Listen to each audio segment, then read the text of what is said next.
கர்த்தருக்கு ஸ்தோத்திரம். இன்றைய வசனம் மத்தேயு 21:22. நீங்கள் விசுவாசம் உள்ளவர்களாய் ஜெபத்திலே எவைகளை கேட்பீர்களோ அவைகளை எல்லாம் பெறுவீர்கள். மத்தேயு 21:22. நீங்கள் விசுவாசம் உள்ளவர்களாய் ஜெபத்திலே எவைகளை கேட்பீர்களோ அவைகளை எல்லாம் பெறுவீர்கள். இன்னைக்கு ஏசப்பா உங்ககிட்ட சொல்கிற ஒரு வார்த்தை என்ன அப்படின்னா, நீங்கள் விசுவாசத்தோடு ஜெபத்தில் கேட்கறத உங்களுக்கு தருவேன்னு சொல்கிறார். ஆமென். நீங்கள் பெறுவீங்களாம். விசுவாசமுள்ள ஜெபம். ரொம்ப காலமாக ஒரு விஷயத்துக்காக ஜெபிச்சிட்ருக்கீங்களே, உங்கள் குடும்பத்தாரோட ரட்சிப்பாக இருக்கலாம், உங்கள் சுகமாக இருக்கலாம், உங்கள் பிஸ்னஸோட தேவையாக இருக்கலாம், உங்கள் லைஃபோட தேவையாக இருக்கலாம். ஏதோ ஒரு காரணத்துக்காக ஜெபிக்கிறீங்க. விசுவாசத்தோடு ஜெபிங்க. ஏசப்பா நிச்சயமாக தருவான்னு சொல்லி ஜெபிங்க.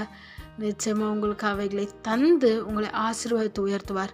சோர்ந்து போயிட்டீங்களா? உங்களுக்கு தான் சொல்கிறாரு, மகளை சோர்ந்து போகாத, ஜெபத்தை விட்டுறாத, விசுவாசத்தோடு ஜெபம் பண்ண, நிச்சயமாக உனக்கு நான் தந்து ஆசீர்வதிப்பேன். ஏன்னா நான் உனக்கு வாக்கு கொடுத்துருக்கேன்ல, அது நிச்சயம் நிறைவேறும்னு சொல்கிறாரு.